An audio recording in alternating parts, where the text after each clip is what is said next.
Hello and welcome to Manger's Study. I am your host CJ, and this is episode 4 on Project 2025. As I'm recording this, it is the 22nd of July, and there are 105 days until Election Day in 2024.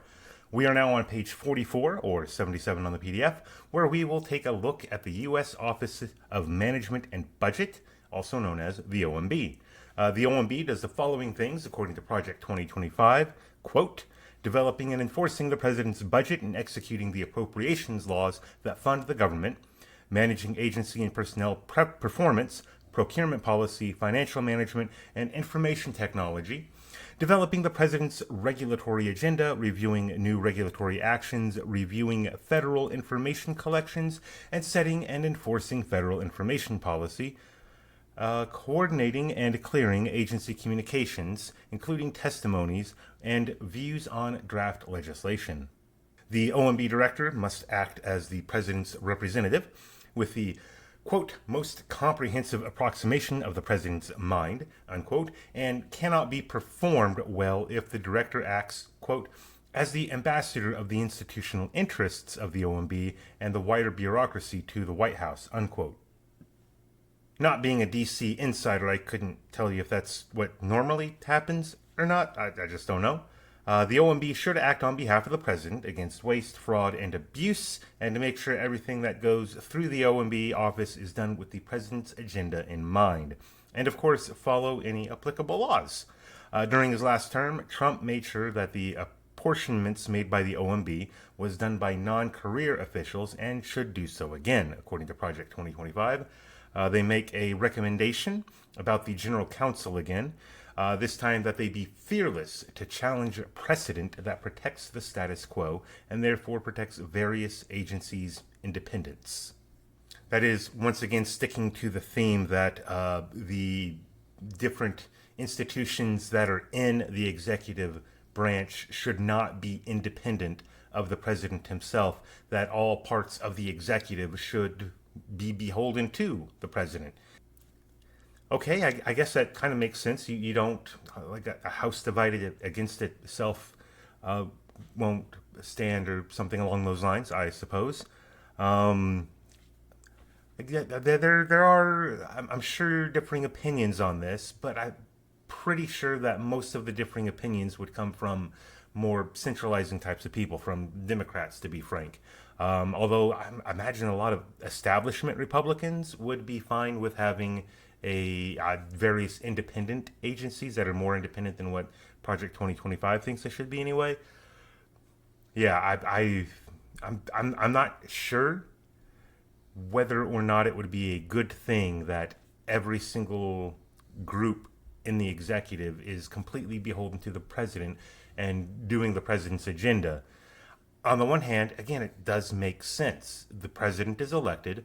All of these other people are appointed by the president or are there as career bureaucrats.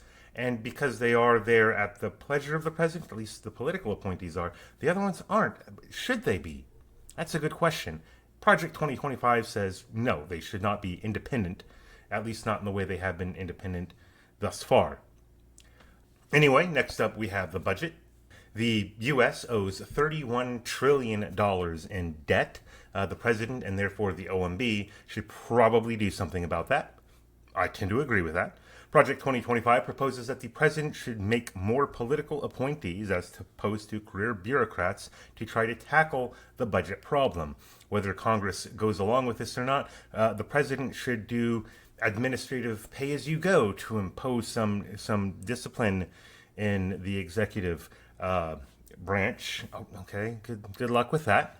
I'm going to zoom through, say that there are more political appointees and they should all be on the same page and take control and not let the career bureaucrats run anything.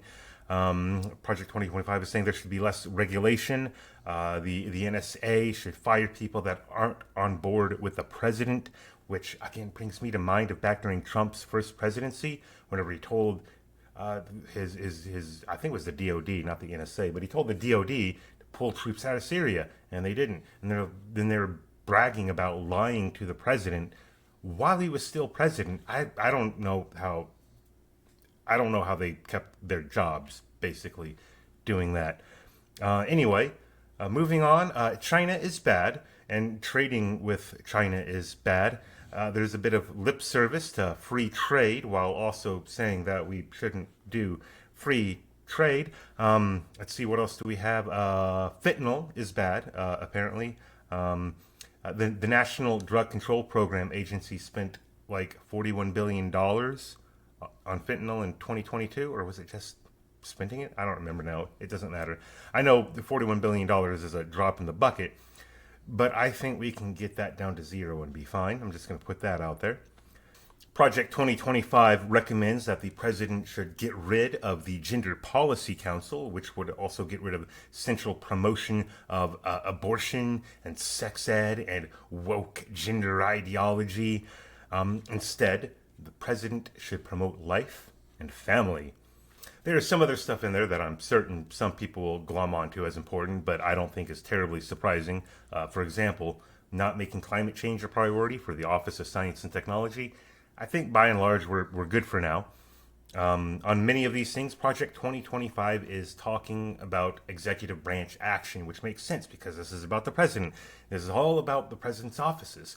But they're also insistent that Congress should do something as well, which also makes sense because what one president does, the next can undo. There's quite a bit in there about undoing some prior executive actions, redoing some other executive actions that have been undone, etc.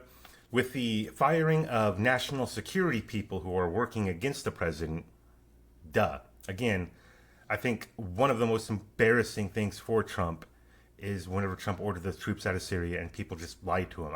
Obviously, that should be something you do. You shouldn't have to have anybody tell you to do that. In regards to China, the U.S. should probably just do nothing. I know that sounds bad to a lot of people because you got to do something, right? But China is on its way to collapse. After partially liberalizing trade and their market, China took off like a rocket. Kind of rhymed. But it is also tightly controlled by a central government, and the demographic time bomb in China is ticking away. We should do with China what we should have done with the Soviet Union. We should trade with them, I guess.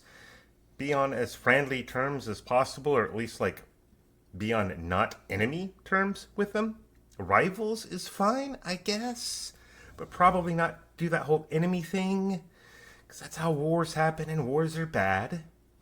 And then we should just wait for their socioeconomic system to collapse, removing them from the board as a geopolitical foe. As far as the Gender Policy Council, yeah, sure, get rid of it, but replace it with nothing. There is no reason that there should be a Gender Policy Council or a Family Life Council or anything like that in the federal government. There's just, it should not exist. It shouldn't be a thing that the president does.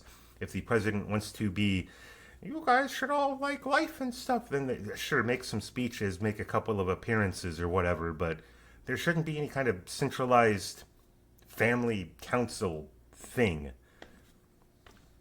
Reading through that was a bit mind-numbing.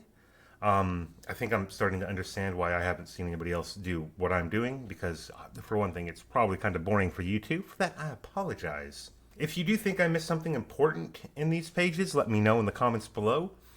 Next episode is going to be talking about central personnel agencies, managing the bureaucracy. Hopefully it's more interesting. Spoiler alert, I don't think it was. I mean, now I'm having a hard time remembering, which that's probably just kind of boring too. But hey, until next time, take it easy.